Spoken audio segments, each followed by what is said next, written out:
বাংলাদেশে আশ্রিত রোহিঙ্গাদের সহায়তা বন্ধ চেয়েছিল ট্রাম্প প্রশাসন। ফাঁস হওয়া ইমেইলের সত্যতা কতটুকু?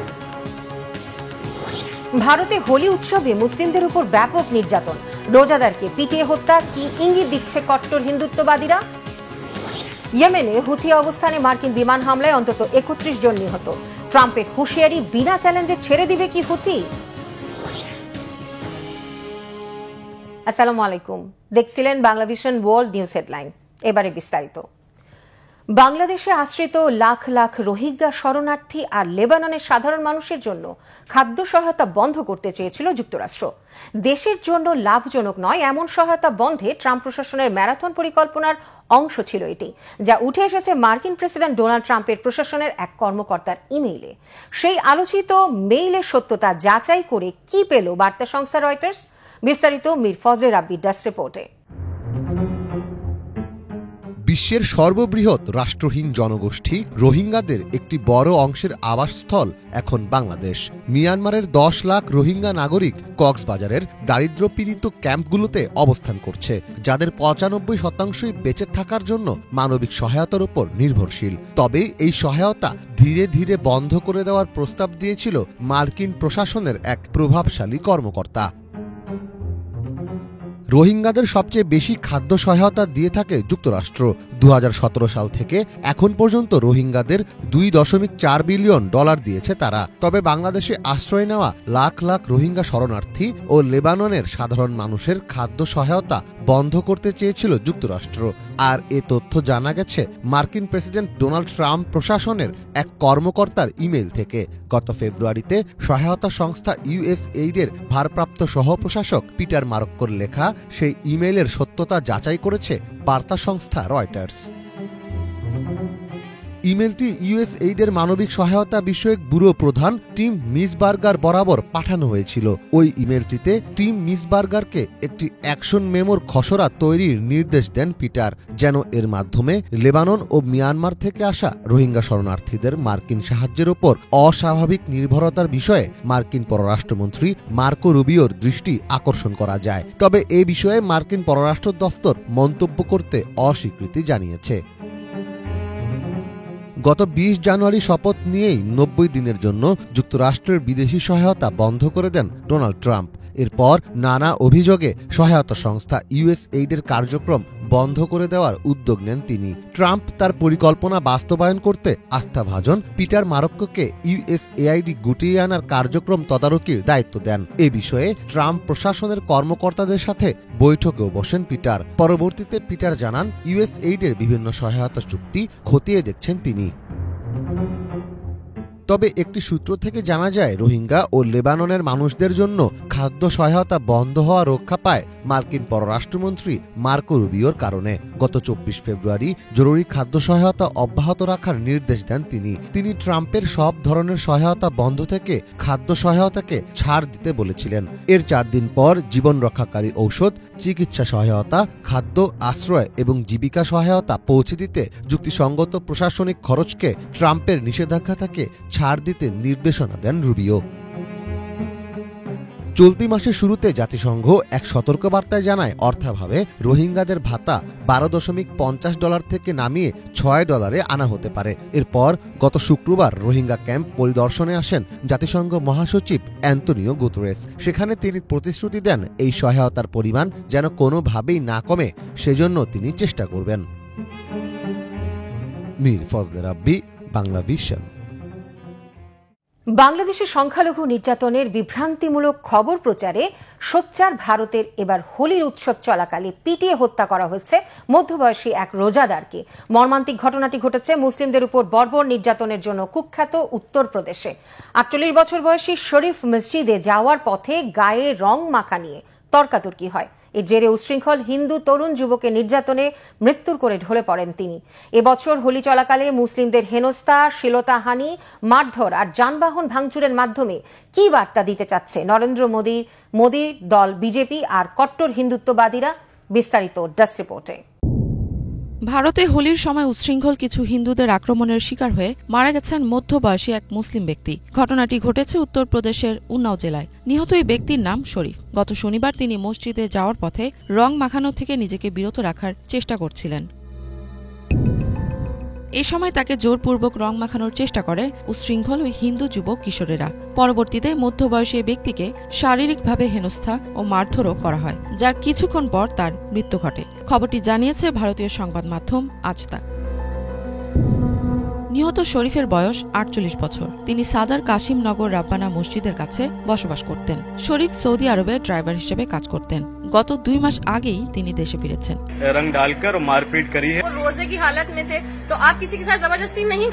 সেদিন মসজিদে যাওয়ার পথে মহল্লা কাশিফ আলী সরাই চুঙ্গি পাওয়ার হাউসের কাছে একদল মানুষকে হোলি খেলতে দেখেন শরীফ। ওই সময় শরীফ রোজা অবস্থায় ছিলেন এবং নামাজে যাওয়ার প্রস্তুতি নিচ্ছিলেন। ওই দলটি তাকে রং মাখানোর চেষ্টা করলে শরীফ তাদেরকে নিষেধ করেন, কিন্তু তারা তার কথা না শুনে আবারও তাকে রং মাখানোর চেষ্টা করেন। পরে তিনি প্রতিবাদ জানালে তাদের মধ্যে বাকবিতণ্ডা শুরু হয়, পরবর্তীতে যা শারীরিক আক্রমণে রূপ নেয়। শরীফ উচ্ছৃঙ্খল হিন্দু যুবক কিশোরদের হাতে মারধরের শিকার হওয়ার পর পথচারীরা তাকে উদ্ধার করে একটি প্ল্যাটফর্মে বসিয়ে পানি পান করান। তবে কিছু সময় পর তিনি অচেতন হয়ে পড়েন ও পরবর্তীতে মারা যান। শরীফের মৃত্যুর পর সংশ্লিষ্ট ব্যক্তিরা ঘটনাস্থল ত্যাগ করে পালিয়ে যায়। শরীফের অপ্রত্যাশিত মৃত্যুকে কেন্দ্র করে এলাকায় ব্যাপক উত্তেজনা দেখা দিয়েছে। স্থানীয় বাসিন্দারা সড়কে নেমে এসে দোষীদের দ্রুত গ্রেফতারের দাবি জানান। পরবর্তীতে পুলিশ ও বিভিন্ন স্টেশন থেকে প্রতিক্রিয়া টিম দ্রুত ঘটনাস্থলে পৌঁছায়। পরিস্থিতি নিয়ন্ত্রণে আনতে সদর কোতোয়ালি, আসলগঞ্জ, দাহি ও মহিলা থানা পুলিশকে দায়িত্ব দেওয়া হয়। পুলিশ জানিয়েছে অভিযোগ দায়েরের পর মামলা রুজু করা হবে। এছাড়া আক্রমণকারীদের চিহ্নিত করে গ্রেফতারের চেষ্টা চলছে বলে জানিয়েছে পুলিশ। এদিকে উন্নাও পুলিশ জানিয়েছে কোতোয়ালি সাদা থানার পুলিশ শরীফের মরদেহ উদ্ধার করার পর তার পোস্টমর্টেম সম্পন্ন করা হয়েছে। শরীফের পোস্টমর্টেম রিপোর্টে মৃত্যুর কারণ হিসেবে কার্ডিয়াক অ্যারেস্ট উল্লেখ করা হয়। ইফাত জাহান, বাংলা ভিশন। ইসরায়েলের নিরাপত্তার জন্য হুমকি হয়ে দাঁড়ানো হুথি বিদ্রোহীদের শায়েস্তা করতে এবার মার্কিন প্রেসিডেন্ট ডোনাল্ড ট্রাম্পের নির্দেশে ব্যাপক বিমান হামলা হয়েছে ইয়েমেনে। মার্কিন বিমানের হামলায় ইয়েমেনের রাজধানী সানা ছাড়াও সাদা প্রদেশে নিহত হয়েছে অন্তত 31 জন, বেশিরভাগই নারী ও শিশু। ইরানের মদতপুষ্ট হুথি বাহিনীকে হুঁশিয়ারি করে মার্কিন প্রেসিডেন্ট বলেছেন, ফিলিস্তিনের পক্ষ নিয়ে হামলা অব্যাহত রাখলে নরক নেমে আসবে। এর জেরে কঠিন বদলা নেওয়ার হুঁশিয়ারি দিয়েছে হুথি। হিজল জোবাইরের ডেস্ক রিপোর্টে বিস্তারিত। ইয়েমেনে সবচেয়ে বড় হামলা চালালেন মার্কিন প্রেসিডেন্ট ডোনাল্ড ট্রাম্প। শনিবার রাতে দেশটির রাজধানী সানা ও সাদা প্রদেশ সহ বিভিন্ন স্থানে প্রায় 40টি বিমান হামলা চালায় মার্কিন বাহিনী। সেসব হামলা এতটাই ভয়াবহ ছিল যে ভূমিকম্পের মতো কেঁপে কেঁপে ওঠে ওইসব অঞ্চল। নারী শিশুসহ প্রাণ হারান অন্তত 31 জন। নিজের সামাজিক মাধ্যম ট্রুথ সোশ্যালে এক পোস্টে নিজে ওই হামলার নির্দেশ দিয়েছেন বলে জানান ট্রাম্প। রেড সিতে ইসরায়েল ও যুক্তরাষ্ট্রের সঙ্গে সংশ্লিষ্ট বিভিন্ন জাহাজে ইয়েমেনের প্রতিরোধ গোষ্ঠী হুতি বাহিনীর একের পর এক হামলার জবাবে ওই বিমান হামলা চালায় মার্কিন বাহিনী। সম্প্রতি ইসরায়েল গাজায় ত্রাণ ও মানবিক সহায়তা প্রবেশ বন্ধ করার সিদ্ধান্ত নেয়ার পর নতুন করে হামলার হুমকি দেয় ইয়েমেনের প্রতিরোধ গোষ্ঠী। এতে ক্ষিপ্ত হয়ে ওঠেন ট্রাম্প। ইরানের মদতপুষ্ট এই যোদ্ধারা ইসরায়েলি ও মার্কিন স্বার্থে হামলা বন্ধ না করলে তাদের ওপর নরকের আযাব নেমে আসবে বলে হুঁশিয়ারি দিয়েছেন মার্কিন প্রেসিডেন্ট। ট্রুথ সোশ্যালে তিনি বলেন, ইরানের অর্থায়নে চলা এই যোদ্ধারা যুক্তরাষ্ট্রের উড়োজাহাজ লক্ষ্য করে একাধিক ক্ষেপণাস্ত্র ছুড়েছে, মার্কিন সেনা ও মিত্রদের লক্ষ্যবস্তু বানিয়েছে। তাদের সন্ত্রাসী কর্মকাণ্ডের জন্য কোটি কোটি ডলার ব্যয় করতে হচ্ছে। এভাবে চলতে দেয়া হবে না বলে হুঁশিয়ারি দেন ট্রাম্প। একই সাথে ইরানকে সতর্ক করে দিয়ে বলেন, তারা যেন এই যোদ্ধাদের মদদ না দেয়, অন্যথায় তেহরানকে জবাবদিহি করতে হবে। শনিবারের হামলা এককভাবে যুক্তরাষ্ট্রই চালায়, তবে যুক্তরাজ্য বিমানগুলোতে জ্বালানি সরবরাহে সহায়তা করে। মার্কিন বিমানবাহী রণতরী ইউএসএস হ্যারি এস ট্রুম্যান থেকে উড্ডয়ন করে বিমানগুলো। অভিযানে মার্কিন নৌবাহিনীর একটি ডেস্ট্রয়ার ও ক্রুজারও অংশ নেয়। এছাড়া ওই অঞ্চলে ইউএসএস জর্জিয়া ক্রুজ মিসাইল সাবমেরিনও মোতায়েন করা হয়েছে। এদিকে শনিবারের ওই হামলার জবাবে কড়া প্রতিক্রিয়া জানিয়েছে হুতি বাহিনী। ওই হামলাকে যুদ্ধাপরাধ হিসেবে উল্লেখ করে এর ব্যাপক বদলা নেয়ার হুঁশিয়ারি জানিয়েছে তারা। একই সাথে মার্কিনীদের মোকাবেলার জন্য তারা প্রস্তুত বলেও জানায়। উদ্ভূত এই পরিস্থিতি নিয়ে গভীর উদ্বেগ জানাচ্ছেন বিশ্লেষকরা। বড় আকারের হামলা পাল্টা হামলা চলতে থাকলে তা যুদ্ধের দিকে মোড় নিতে পারে বলে আশঙ্কা তাদের। এতে করে আরো বেশি অনিশ্চয়তার মধ্যে প্রবেশ করবে খাদের কিনারে থাকা মধ্যপ্রাচ্য। হিজল জোবায়ের, বাংলা ভিশন। দক্ষিণ পূর্ব ইউরোপে অবস্থিত উত্তর ম্যাসেডোনিয়ার একটি নাইট ক্লাবে অগ্নিকাণ্ডে অর্ধশতাধিক মানুষের মৃত্যু হয়েছে, আহত শতাধিক। স্বরাষ্ট্রমন্ত্রী জানিয়েছেন, কোকানি শহরে অবস্থিত পালস ক্লাবে স্থানীয় সময় রোববার রাত ৩টার দিকে আগুন লাগে। রাজধানীর স্কোপসে থেকে প্রায় ৬০ মাইল দূরে কোকনি শহরের ওই নাইট ক্লাবে তখন অন্তত ১৫০০ মানুষ অবস্থান করছিলেন। স্থানীয় ডিএনএ ব্যান্ডের গান চলাকালে আগুন চোখে পড়ে। আগুন দ্রুত ছড়িয়ে পড়লে আতঙ্কে হুড়োহুড়ি শুরু হয়। এতে আগুনের ধোঁয়া আর প্রচণ্ড চাপের মধ্যে পড়ে দম বন্ধ হয়ে মারা যান ৫০ জনের বেশি মানুষ। আহতদের স্থানীয় একাধিক হাসপাতালে ভর্তি করা হচ্ছে। এদের অনেকের অবস্থাই গুরুতর। মাত্র ৮ দিনের মহাকাশ সফর শেষে পৃথিবীতে ফেরার কথা থাকলেও যান্ত্রিক ত্রুটিতে একে একে কেটে গেছে ৯ মাস। মহাকাশ নিয়ে যারা নিয়মিত খবর রাখেন তাদের কাছে নভোচারী সুনিতা উইলিয়ামস ও বুচ উইলমোরের দুর্বিষহ পরিস্থিতির খবর নতুন নয়। একসময় দুজনের জীবিত ফেরা নিয়েই দেখা দিয়েছিল অনিশ্চয়তা। অবশেষে তাদের উদ্ধারের অভিযানে আসার আলো দেখলেন যুক্তরাষ্ট্রের ট্রাম্প প্রশাসনের প্রভাবশালী ব্যক্তি মার্কিন ধনকুবের ইলন মাস্ক। আন্তর্জাতিক মহাকাশ স্টেশনে গেছে ইলন মাস্কের নভোযান স্পেস এক্স ক্রু 10। তাদের পৃথিবীতে জীবিত ফেরানোর আশা কতটুকু, কিভাবে আর কবে নাগাদ পৃথিবীতে ফিরবেন তারা? বিস্তারিত শহীদ আরাফাতের ডেস্ক রিপোর্টে। এক একটি দিন আর মাস পার হচ্ছিল, আর বাড়ছিল উৎকণ্ঠা। আশার আলোকে ঘিরে ধরেছিল হতাশার অন্ধকার। ধারণা করা হচ্ছিল হয়তো আর পৃথিবীতে ফিরতে পারবেন না মহাকাশে আটকা পড়া নভোচারী সুনিতা উইলিয়ামস আর বুচ উইলমোর। মাত্র ৮ দিনের সফর শেষে পৃথিবীতে ফেরার কথা থাকলেও পার হয় দীর্ঘ ৯ মাস। শেষমেশ দূর হয়েছে শুভাকাঙ্ক্ষীদের কপালে চিন্তার ভাঁজ। প্রশান্তির হাসি ফিরেছে দুই নভোচারীর পরিবার, সহকর্মী, বন্ধু আর স্বজনদের মুখে। তাদের ফেরা নিয়ে ধোঁয়াশা দূর করেছে ইলন মাস্কের নভোযান স্পেস এক্স ক্রু 10। নাসার কেনেডি স্পেস সেন্টার থেকে গত শুক্রবার যাত্রা করা ক্রু 10 মিশনে আছেন যুক্তরাষ্ট্র, রাশিয়া আর জাপানের ৪ নভোচারী। অ্যান ম্যাকক্লেইন, নিকোল আয়ার্স, তাকুয়া অনিশি আর কিরিল পেসকোভ নভোচারীদের ফিরিয়ে আনতে এ মিশনে অংশ নিয়েছে। গত বছরের জুনে বোয়িং স্টারলাইন মহাকাশ যান করে আন্তর্জাতিক মহাকাশ স্টেশনে যান দুই নভোচারী সুনিতা ও বুচ।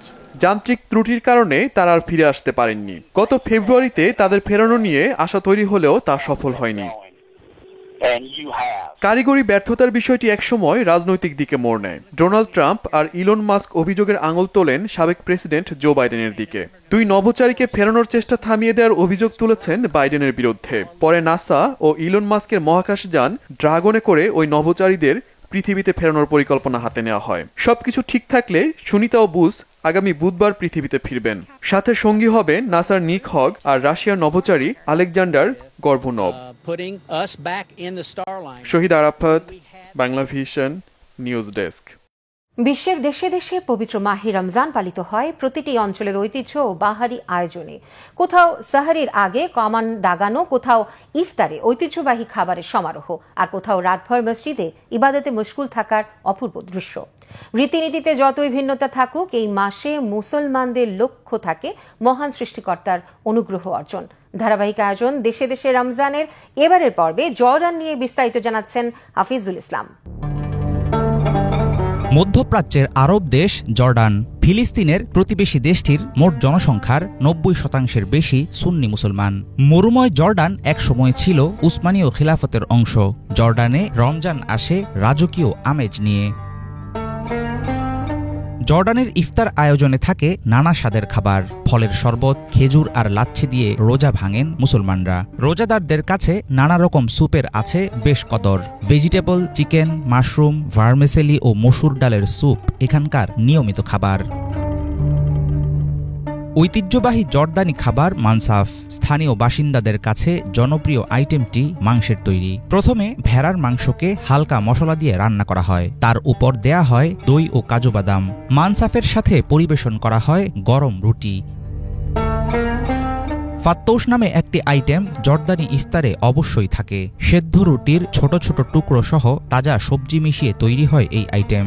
সাজানোর জন্য উপরে দেয়া হয় ডালিম, জলপাই, তেল এবং লেবুর রস। রমজান জুড়ে চালের আটার তৈরি পিঠার কদর বাড়ে জর্ডানের রাজধানী আম্মানে। দস্তরখানের জেল্লা বাড়ায় দারুচিনি, পুদিনা পাতা, আখরোট ও চিনির মিশ্রণে তৈরি ঐতিহ্যবাহী খাবার কাতায়েফ। দেশটিতে আছে প্যানকেকের সাথে মধু, বাদাম ও বিভিন্ন রকম ফল খাওয়ার প্রচলন। জর্ডানে মাহে রমজানের দিনের বেলায় মুসলমানদের জন্য প্রকাশ্যে খাওয়া নিষিদ্ধ। ধরা পড়লে গুনতে হয় জরিমানা অথবা কারাদণ্ড। কিছু ব্যতিক্রম ছাড়া খোলা দোকানে মদ বিক্রিতে থাকে কঠোর নিষেধাজ্ঞা।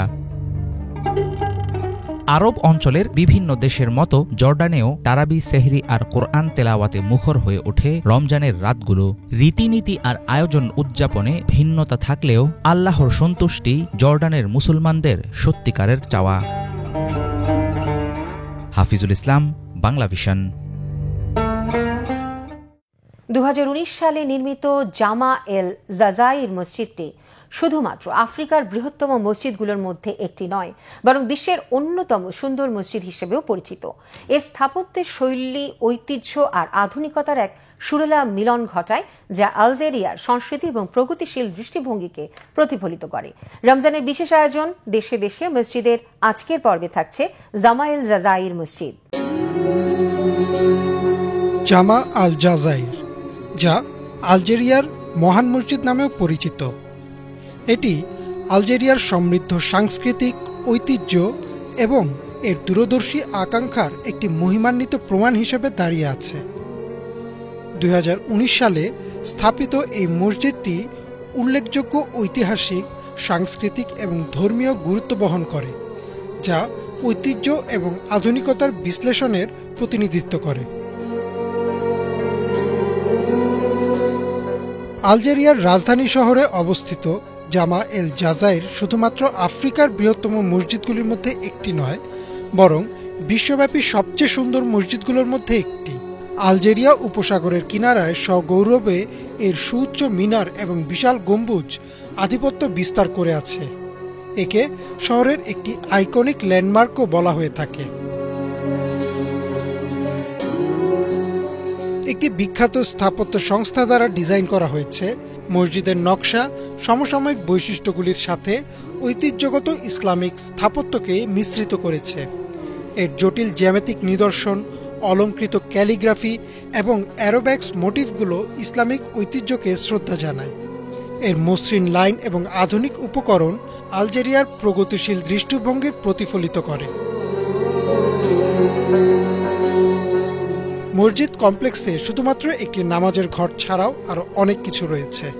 এতে একটি মাদ্রাসা, একটি লাইব্রেরি, একটি জাদুঘর এবং সুন্দর বাগান সহ প্রায় 37,000-এরও বেশি মানুষের জন্য একটি বিশাল নামাজ ঘর রয়েছে।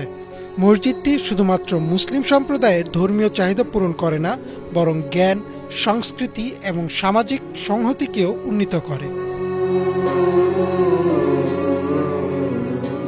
জামা এল জাজাইর মসজিদ ঐতিহ্য এবং আধুনিকতার সুরেলা সহাবস্থানকে মূর্ত করে।